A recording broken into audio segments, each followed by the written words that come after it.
Okay, grab your cup of tea or your cup of coffee or cocoa or your smoothie or your scotch on the rocks, your wine, a nice Chablis, whatever you want.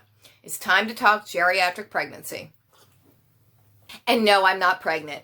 That would be beyond any miracle, any and every miracle on every possible level of how pregnancy happens. So no, I'm not pregnant. I'm just going to tell you the story. It's story time. That's why I said grab a scotch or a glass of Chablis. About my geriatric pregnancy. Let me make my geriatric pregnancy your geriatric pregnancy. I had twins when I was 47. I'm 55 now. They're 7 years old. They will turn 8 later in the year. How'd that happen? Twins at 47. A little bit of an anomaly. A little bit of an outlier. Buckle up. There I was, deep in the Congo, with my firstborn child, whom I gave birth to after 36 hours of grueling labor when I was 32. She's now 23. When she was getting into her junior high, moving into high school years, I was having some separation anxiety. She was growing up and ditching me, basically, but I wasn't ready to be ditched. I wasn't ready to surrender my role as the fabulous, super cool, active, fun mom. And I loved raising her. I liked being pregnant. I liked it when she was a baby. I liked it every age along the way. Like, I just loved raising her, and I wanted to experience it again.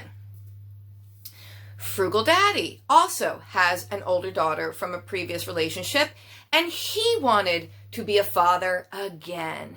So we decided to try doing it. I think I was 44 when I started this process. He would have been 48. So of course, being older people trying to get pregnant, which we didn't seem to be able to pull off on our own, we went to a fertility doctor. And I had good insurance at the time. I was still working for the state of New Jersey as a social worker. I had decent insurance, and my insurance said, sure, we'll cover some fertility treatments for you.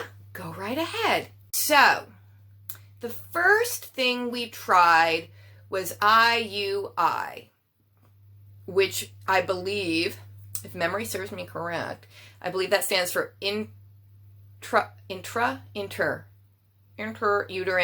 insemination. So I think it's similar to how they artificially inseminate mama pigs and cattle, animals that they want to have breed, panda bears in zoos, that kind of thing. They take the male's romantic deposit, as it were. They take their turkey baster and they just shoot it on up there, up into mama. Then you're just hoping for the best. We tried that a couple of times, and then we tried the in vitro, where they have to harvest mama's eggs. You have to take all these shots of hormones and so forth to make you produce more eggs, or not really produce them because you already have them, but to shoot them out, ripen them up, and shoot out more at one time. I had a friend who went through that, and she, oh my gosh, I think she made like 36 eggs one cycle, and they said, whatever you do, don't have sex. You have way too many eggs. We way over-fertilized you. But that wasn't me. I think I had maybe 4 or 5 at the most. So they take your eggs, and they put them in a special little dish, a little magical bowl. And then they take the husband's romantic offering, and they mix it all together. Well, I don't know how they do it, but whatever. They make embryos. Outside of you, they make embryos. And if the embryos are doing good for a couple days and they, are splitting and growing, they will then implant them back into mommy's womb.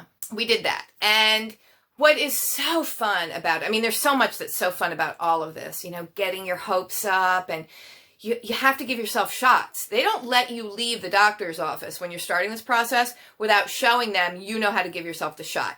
And The shots in the beginning aren't that bad because it's a very small little needle, and you give yourself the shot in your tummy. So you just grab that roll of belly fat and you just pop that little needle in, and it's a tiny needle, and it's a special pen. You don't have to draw the hormones or whatever it is you're taking. You don't have to use a syringe and draw it out of a little bottle of liquid. It's this preloaded deal in this pen thing, and there's a little thing you click, click, click to get the right amount. Just jab it into your belly fat and you're good to go.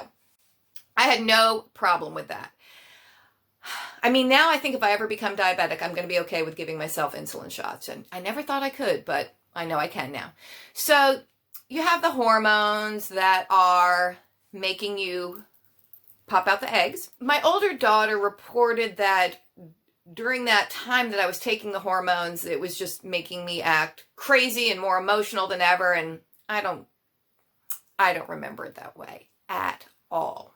In fact, I remember taking her on a lovely vacation to San Francisco and Yosemite National Park, all in the middle of that. You have to keep the hormones refrigerated. And we were in a hotel, of course. So I would go down the hall to get a big old bucket of ice from the ice machine where the soda machine was, and I'd keep the medicine in my bucket of ice because I didn't have a fridge in the room. It wasn't a fancy, fancy hotel. It was a nice hotel, but it was kind of an old-fashioned hotel, like kind of vintage. Anywho, finally, Frugal Mommy and Daddy get pregnant. Well, mostly me, but you know, he's along for the ride. That was pretty exciting. And every time we went through a procedure, I always did my pregnancy tests in the Wegmans bathroom. Wegmans, for those of you who are not living on the northeast of the United States, Wegmans is a big grocery store chain. So I would go there, buy the pregnancy test, and I would be too impatient and too excited to wait and go home to take the pregnancy test. So I just scoot on into the Wegmans bathroom, pee on the stick. And so I was finally pregnant and was very excited. Yay! Once you get pregnant this way, you might have to give yourself progesterone shots, which I did because, you know, being older, I wasn't making enough progesterone of my own, and you need that to maintain the pregnancy. Now, that's a different kind of shot altogether. That's a big needle. A big needle, because the progesterone is in an oil suspension or something like that. It's oil. It's like you're shooting fatty olive oil into your butt. And I did ask them, is this like ingesting the same amount of calories? I mean, I'm shooting oil directly into my butt flap. Like, you know what I'm saying? Like, I'd rather the fat comes out of my butt. We're putting more fat. You know what I mean? But anyway, because it's an oil, it's thick. So you need a big needle. It's a little scary, but I have other friends who've been through this and they had their husband give them the shots, but I'm not that type. I'm giving myself my own shot. I'm taking care of my own little medical issues. So I would jab that needle into my butt and give the progesterone. I remember one time I pulled the needle out, and because it's a big needle, it left a hole in my body. The flesh closes in on a wound like that right away, when you have the puncture wound from a needle, but it didn't close in that fast. And I guess the pressure of the fat cells in my butt pushing on the needle-shaped cylinder of progesterone that was suspended there, the pressure shot the oily progesterone back out of the hole that the needle left in my body, in my butt body, when I pulled the needle out. I know, good story. You got the progesterone. And then when you go through this kind of IVF procedure, of course, you are going into the doctor. I don't remember how often. I mean, all the time. I think at least twice a week. I would go in maybe 3 times a week. I'd go early in the morning before I went to work, and they would take a blood sample to make sure the hormone levels in your blood are rising appropriately, which shows that you're keeping the pregnancy. And then I would have an ultrasound. I think an ultrasound once a week. And I mean, it was amazing. There's this little jelly bean growing inside me, and it had a heartbeat. It was super fabulous. We were so excited. And I I had dreams of quitting my job and being a stay-at-home mom, and we were both so excited. It was great. But then one night I started to bleed a little bit, and that it wasn't a good thing. It wasn't a like, oh, it's okay, that happens sometimes. Like, no, it was a bad thing. Went to the doctor the next day. I was very worried, very upset, and they did an ultrasound, and there was no heartbeat, and my little jelly bean was no longer alive, and I lost the pregnancy. And I would say I was about 10 or 11 weeks into the pregnancy at that point. So it had gone, you know, it wasn't just a week or two. I mean, it had gone for a while. I mean, we thought this was going to grow into a full baby, you know. And I remember when we were having the ultrasound, the doctor didn't even say anything. I mean, we're all looking at the ultrasound screen. We can all see the little jelly bean, and we all know what the heartbeat's supposed to look like, because I've had a heartbeat for many weeks already, and it's not there. And so it's just dead silent in the room. And I know the doctor didn't want to say, hey, your baby's dead. So I said it basically. I mean, I felt so uncomfortable for everybody else who was feeling uncomfortable for me. So I just said, yeah, I don't see a heartbeat there. I don't think it's alive. And Frugal Daddy and I were both very upset, of course. And I cried, and I went home and cried some more. And then I just started thinking, well, what if we made a mistake? What if we didn't look at jelly bean long enough on the screen? Like, what if it really is still alive? Like, I just couldn't accept that this baby was not alive. So I called the doctor the next morning and said, can we do one more ultra screen? Can we just take a peek? And they're like, sure, come in. And I guess it's not that abnormal. I guess I'm not the only one who's like, can we just check one more time? And I went in again, and it was the same result. Baby had not come back to life. And I remember at work, I hadn't told too many people I was pregnant yet, because, you know, I hadn't hit that magical 3-month mark, but I had told a few friends, and I couldn't even say I lost the baby. I couldn't say those words. I would say I lost the pregnancy. Like, that's all I could say. But it didn't flush out on its own, or whatever's supposed to happen when you miscarry. You know, it didn't come out. So I had to have a D&C, where they, you know, scrape you out. I mean, that's basically, I guess, well, I don't know. I guess that's the old-fashioned way of doing an abortion. I don't know. But so they had to do that, and that was kind of a drag, of course. So following the D&C, they did some genetic testing on my little dead jelly bean, and she had a little genetic abnormality, a little one, that caused her to not be able to live. It wasn't Down syndrome. It wasn't that gene, but it was a different one where there was like an extra chromosome or some such thing. It was another problem. Not Downs, but something not dissimilar. I forget what it was called. And people do live with it. I mean, some babies do get born with that problem, but they don't necessarily have a great life. I mean, they have problems. I think, you know, it does have developmental issues and medical issues. They said, of course, you know, it's not your fault, and there's nothing you could have done differently. There's nothing I could have done to keep Jelly Bean alive, to make this a viable pregnancy, to bring this child to term. You know, it just had this genetic chromosomal problem, and that was that, and it wasn't my fault. That's what they kept telling me. But of course, I completely felt that it was my fault. Like 100%, this is my fault, because a mother is supposed to be able to protect her baby and keep her baby safe and alive. And I had failed to do that. And I totally blame myself. That ended that. And that was the most success we had with the fertility treatments we were doing. We had a couple more pregnancies that happened, but they didn't really take. You know, one lasted like 5 days, another for 2 weeks. And we knew they weren't really progressing properly because they take your blood all the time and check those hormone levels, and the hormone levels weren't going up. So we kind of knew, like, these ones aren't working. It was that other one that had gone the longest that we, you know, really had pinned our hopes on. So then I turned 45, and when I turned 45, my insurance company said, no more. We're not covering these treatments anymore. We're done. I mean, you're just too old. It's too much money, and it's not worth it because you're too old. It's not going to work for you. Sorry. You're done. Which I understood, and I had no argument with. I mean, I appreciated the fact that they had paid for quite a few treatments and procedures when I was 44. So, I understood. So we stopped. I mean, we gave up.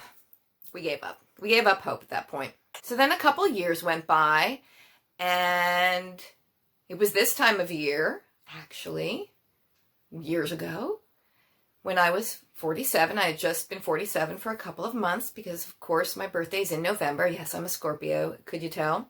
I found that I was pregnant. And I struggle with some of the words because I was just raised in an era where we don't just say, oh, my period, da-da-da-da-da-da-da. You have to couch it in some kind of euphemism like, well, when Aunt Ruby came to call every month, something like that. But whatever. My period had always been very, very regular, like really regular, like clockwork. So when I missed a period or two, I thought, oh, it's obviously menopause. I'm 47, like, obviously. But just in case, I went to Wegmans, bought the pregnancy test, scooted to the Wegmans bathroom, peed on the stick. Same stall every time, my lucky pregnancy test stall. And it was positive. And I was like, that's bizarre. We spent all this time and effort, and the insurance company paid a lot of money for these fertility treatments, which ultimately didn't work. And now I'm pregnant at 47. Like, can that actually even be true? And I have my theory about this. This is my theory. My theory is that as a woman gets old, this is just my theory. Like, this is not backed up by science. This is just my little crazy way of thinking. But my theory is that when a woman's getting older and approaching menopause, her body just shoots out all the eggs, like one last ditch effort. Like, we're almost done with this. We got a few eggs left. Bam, bam, bam. There are the eggs. And I knew from the fertility treatments, I knew that physically I was very healthy and my womb was very healthy. I told Frugal Daddy, and of course he was amazed and shocked, and I told my older daughter, who was like, gross, and she was 15 when her little sisters were born. Now, of course, right off the bat, we didn't know it was twins. I went to my doctor, and, they told me I was like the poster child for, older wombs. Pretty early on, I had an ultrasound. Now, of course, when you're older, I think they start using this terminology if you're 35 or over having a baby, and there I am, 47 and pregnant. Geriatric pregnancy. And they also like to say advanced maternal age. Now, as far as I'm concerned, doctors can kind of keep that to themselves. You just keep that in your own little head. I don't need to keep hearing that over and over again, geriatric. So anyway, so pretty early on, I had the ultrasound, and they saw twins. And everybody in the room was so excited. The doctor and the ultrasound technician and Frugal Daddy, and I think there was a nurse in there. I mean, everybody's so excited. Oh my God, twins. And I was just laying there in shock. And I thought, oh my, we are done for. I really just had been hoping for just a single baby. Because when I was raising my older daughter, and it was just her and me, I mean, we were best buddies, and we did everything together. We did so much together. I did so much with her, and we just had the greatest time, just her and me together. And that's kind of what I wanted to duplicate. So then with twins, it was like, well, now you're going to be best friends with each other, not with me. And this is like a whole other cup of tea, But anyway, I got used to the idea pretty quickly and got pretty excited. Now, when I had been pregnant with my older daughter, I was 32, very healthy, no problems. My ankles didn't all swell up. And I mean, there were just no medical issues at all. No, I was going to say geriatric diabetes. No gestational diabetes, like no problems at all. So I really thought having twins 15 years later would be the same thing. There'd be no problems at all because I'm a super breeder. I'm the poster child of geriatric moms. Well, I didn't have the gestational diabetes, thank goodness. I did have water retention in my legs. Is that edema? Oh my gosh, like you wouldn't believe. And I have relative to the rest of my body and the size and shape of my body, my legs are skinny. Like they're skinny. Like compared to my butt and my hips, my legs are skinny. So I looked down one day and my ankles were all poofed up, and I just wasn't used to that. I was like, wait a minute. Didn't I used to have ankle bones? Like, what's happening there? And it was almost like you could see my legs filling up with liquid more and more each day, starting with my ankles, and every day it just worked its way up my leg, like getting bigger and puffier. It's not the most comfortable thing. I mean, it actually was hard to walk upstairs because it was hard to flex my foot because there's so much fluid built up there in the way. I remember, Frugal Daddy would rub my legs for me sometimes, and he'd like push his thumb into the fluid-filled flesh, and you could just see the thumbprint left in there as the fluid then would slowly like refill into that spot. Oh, those were good times. Beside that, everything was fine. I enjoyed being pregnant. Different experience, of course, having twins than a single baby. Gain weight faster. It's, it gets more uncomfortable. I can't even imagine the people who have triplets or quadruplets or quintuplets or 8 octuplets. I mean, it must be so unbelievably uncomfortable to have that many babies in there, because just having the 2 of them rolling around and banging heads with each other and punching me, and it was just, not always that fabulously comfortable. I had a lot more morning sickness with the pregnancy with the twins than I had with my first pregnancy, a lot more. So I went off to Trader Joe's and I bought ginger snaps, and that was my cure for nausea. I mean, it didn't really cure it. It was a treatment, but ginger is supposed to help with nausea. Ginger tea, ginger ale, ginger candies, but for me, ginger snaps. Now, when I had the ultrasound that determined the sex of the children, Frugal Daddy was not with me. I was by myself. He didn't really come to the appointments with me. There are a lot of appointments, a lot of appointments when you have a geriatric pregnancy. And he was not with me when I had that ultrasound, but the ultrasound technician said, "Oh, do you want to know the gender of the children?" And I absolutely did, and so did he. I mean, I was not into this, oh, no, I want to be surprised the day they're born. No, like, I want to know now, because it's going to help me get to know them, and I'll pick out names, and I'll get clothes, and, like, I want to know.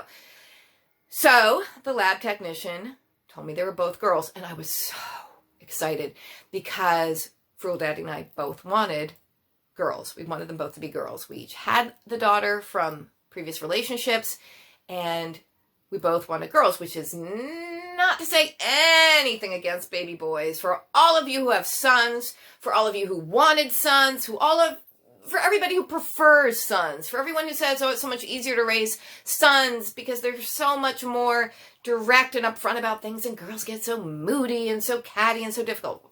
It's great. It's great. That's super. For everybody who loves sons and wants sons and is a son and is hoping for a son, that's fabulous for you, but that's not what we wanted. We wanted girls. We like to be parents of girls.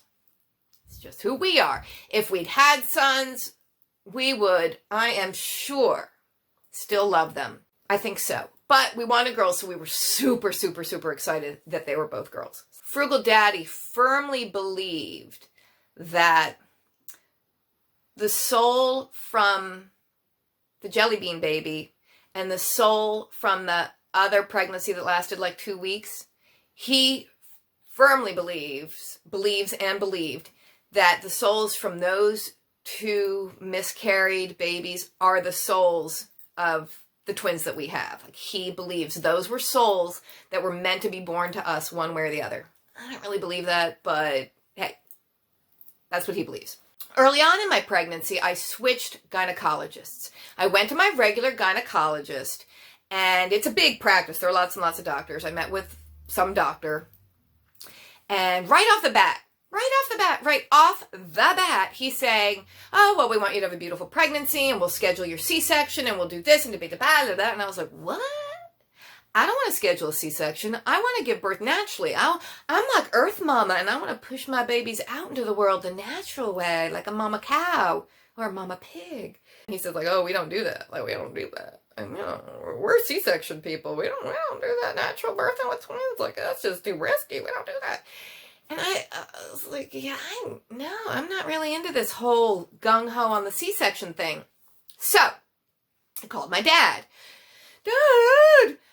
Who, well, is now deceased. He passed away when my daughters, the little ones, were 3 years old. So he did get to have them as grandchildren for 3 years, which was great. But he was a doctor, so I called him and said, Dad, I need a new gynecologist. You know, it's the hospital where he was a doctor and where I had been a candy striper when I was in high school and where my mother had her appendix out. I mean, it was our local hospital, a very, very top-notch hospital. So he found me a highly recommended gynecologist. So cool. So I started going up there for my appointments, even though hour-and-a-half drive up, hour-and-a-half drive back. Very highly recommended gyno.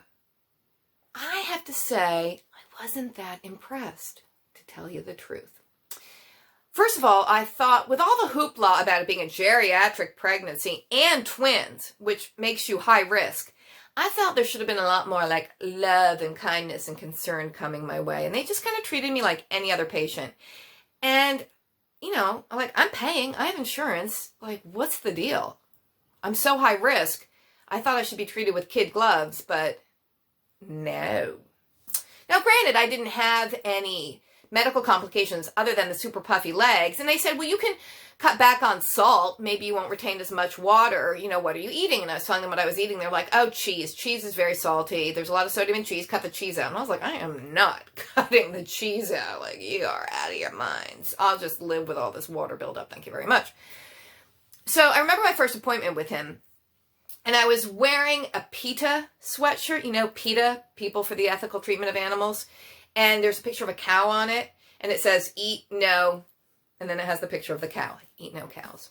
All right, my PETA t-shirt. One of my favorite t-shirt. That, by the way, Frugal Daddy ruined last summer for I don't know what reason, he threw it into the heavily chlorinated pool out back. Like, why? Why are you screwing around with my favorite t-shirt and throwing it into the chlorinated pool? But it bleached it and ruined it. But anyway, that was the shirt I had on for my first appointment with the highly recommended gynecologist who had kind of like a Farrah Fawcett hairdo. I mean, it was a man, but... And so I said to him, you know, I really want to give birth naturally to these babies. I don't want to have a C-section.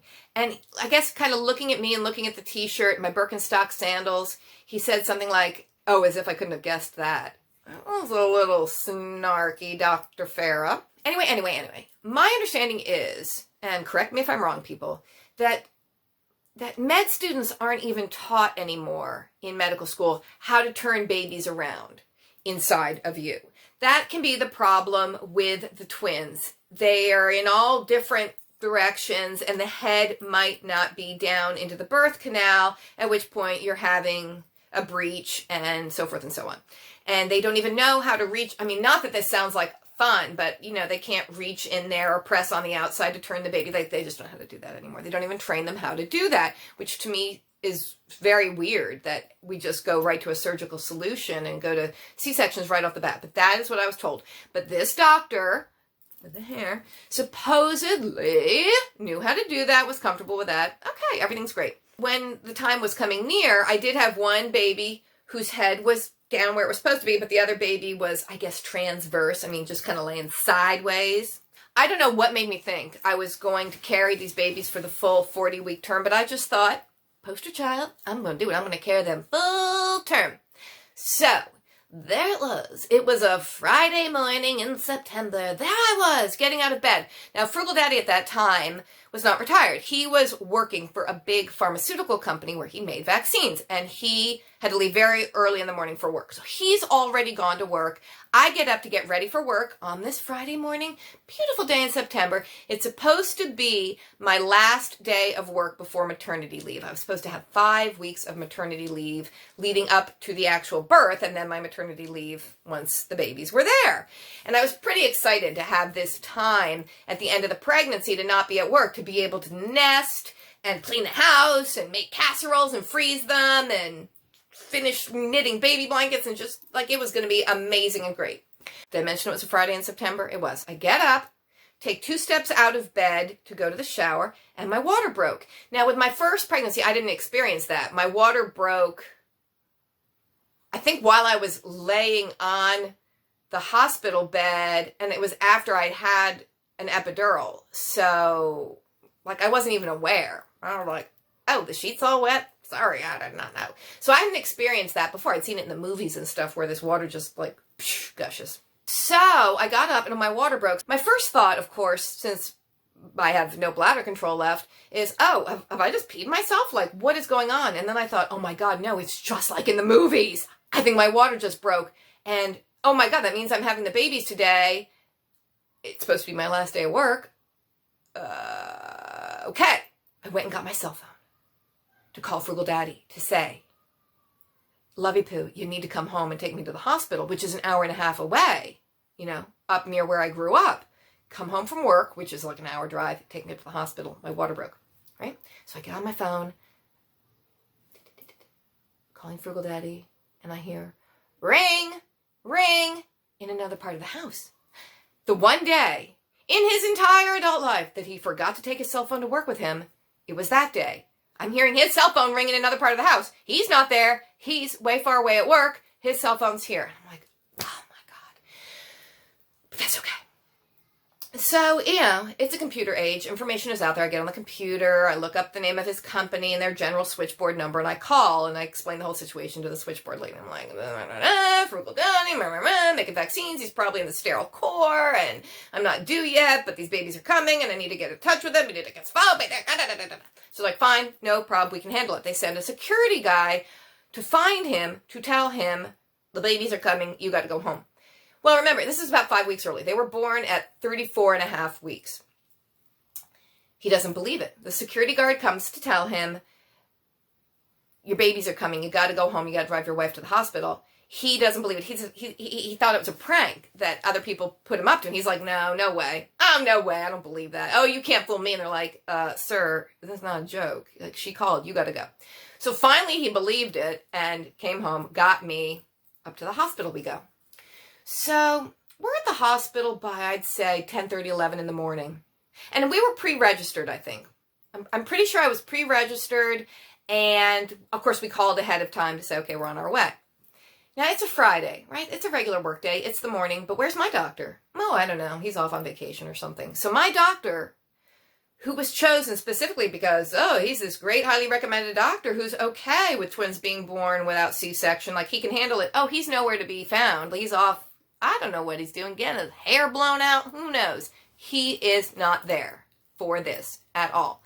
So we're at the hospital. We're in the waiting area for the maternity ward from like 11 in the morning till I would say probably 4 in the afternoon. I'm in labor before they took us back.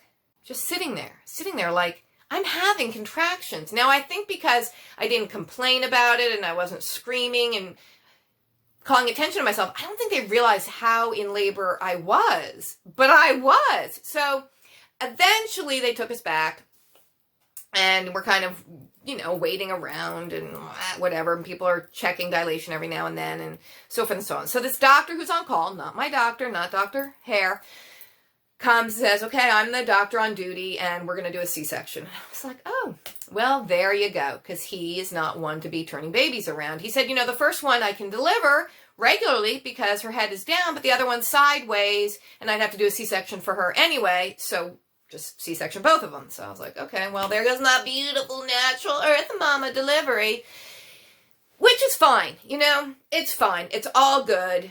However the babies come into the world, it's okay. I mean, we all have our dreams of how we want the birth to be, but, you know, in the end, they arrived. It's okay. It's just another interesting life experience, you know?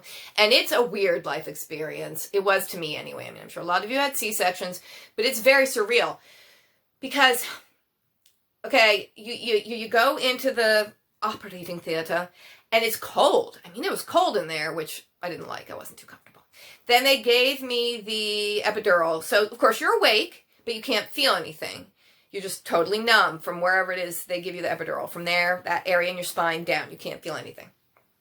But it's cold. And you're old. You've been told that many times. You're old. This is high risk. It's cold. You can't feel anything. Okay. Since you've had a baby before, you expect it to take a long time. I mean, I pushed that big girl out of me 36 hours. Not the funnest experience, but better than getting a tattoo. So with a C-section, of course, it's super fast. Like, they just cut you open and boom, 2 babies pop out. I mean, it's like, we are done already.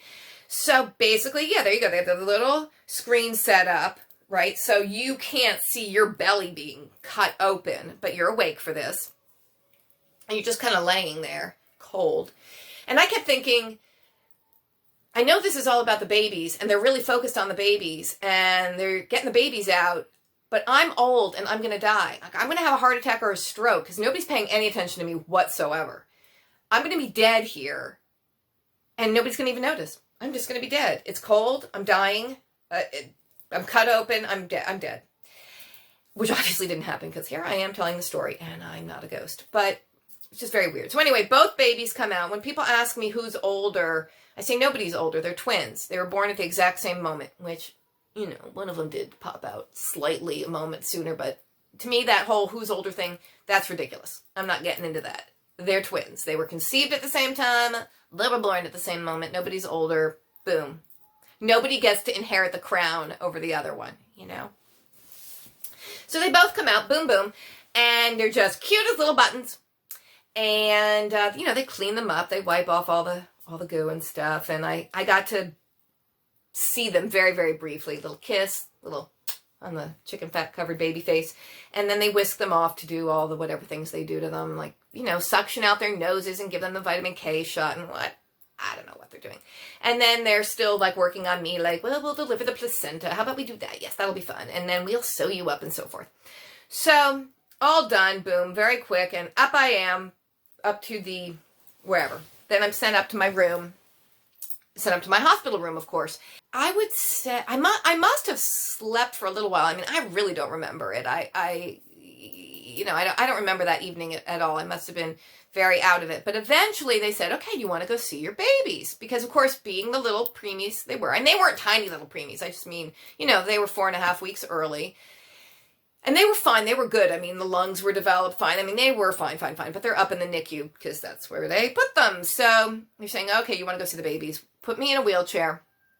So, and I mean, by now, of course, I can feel my legs again. So they take me out of the bed and put me in a wheelchair. And I'm like, I can walk. And they say, no, you can't walk. You got to be careful. We can't have you faint or anything. And they kind of put me in the wheelchair. And I kind of sort of maybe passed out a little bit, which I don't remember passing out, but I remember kind of waking up. And the nurse is squatting down in front of me, like she's down low, like with her hands on my knees, and I'm sitting in the wheelchair, and she's sort of looking in my face going, are you okay? Are you okay? Are you with us? And I was like, oh yeah, I'm totally fine. But I must have like passed out a little bit when I stood up. I guess when I stood up from my bed and the blood rushed out of my head and I flopped down into the wheelchair. Whatever, I was fine. So this is 11 o'clock at night by now, remembering I probably had the C-section around 5 in the afternoon. So they take me up to the NICU and we see the babies, like Frugal Daddy, and I get to hold them. And of course, they have like tubes and monitors, and they're so little. Autumn weighed about 5 pounds and Neve weighed about 4.5. And because they're 4.5 weeks early, they really didn't have a lot of body fat. You know, they weren't like chunky, pudgy babies. And Neve's face was so thin, which you don't normally have in a baby. And I felt looking at her, I could see what she would look like as a teenager because she had this thin face, so it made her look older. And I thought, oh, wow, she's such a pretty teenager. I hope she's not going to be mean to me. Like, you know how pretty girls as teens can be like the mean girls? So I was like, oh, I'm a little bit afraid. Like, she's going to be like pretty and popular and cool. And like, I'm like dork mom. Yeah. But anyway, so they were, of course, cute and little and adorable and fabulous. And they stayed in the NICU for about a week. I was discharged after 2 days. So basically I stayed at my parents' because they live close to the hospital. I drive over to the hospital and just basically stay all day with the babies and into the night. I go home and sleep for about 4 hours and come back, and I'm pumping breast milk and I'm trying to breastfeed and all that business. And, you know, I'm healing from my C-section and I'm hauling around this heavy breast pump that we rented for a few months and whatever. The rest is history because, of course, as you have seen the Frugal babies, you know, there they are, Autumn and Neve, alive and well. And that's the story of my geriatric pregnancy. So, what's the point of the story? I don't know. Never give up hope. Never give up hope. And if you're trying to get pregnant and it doesn't work, there's lots of different ways of becoming a family. I say, having been a child protection social worker, working in foster care and adoption, and having been adopted, there are a lot of different ways of becoming a family. So that's my story of my geriatric pregnancy. I think I covered everything. I mean, we could get into Hurricane Sandy hitting when they were about a month and a half old, and then Frugal Daddy had a little bit of a medical problem, so he's in the hospital during Hurricane Sandy. I'm home with the newborn twins, and we don't have electricity for 10 days. Oh, that was fun. That was great. I think I blocked a lot of that out. That's a whole other story. So, well, anyway, thanks for listening to my story. If you have any questions, I'm an open book. Leave your comments below. And hey, if it's not too personal, I'll answer. I mean, what would I not answer that's not too personal? I don't know. We can talk episiotomy stitches, but that was the first pregnancy, not the second one. See y'all next time. Love you. Bye.